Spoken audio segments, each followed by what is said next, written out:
Most students spend 5 hours studying and remember almost nothing. But what if you could learn the same material in just 30 minutes? The problem isn't how long you study. The problem is how your brain learns. Most students use the worst method possible, rereading and highlighting. It feels productive, but your brain treats it like background noise. If you actually want to study 10 times faster, start doing this instead.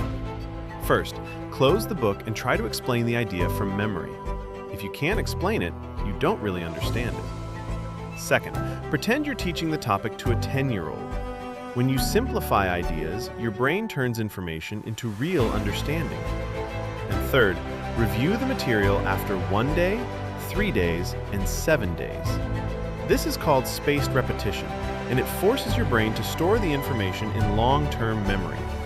Do this, and 1 hour of studying will become more powerful than 5. Study smarter, not longer.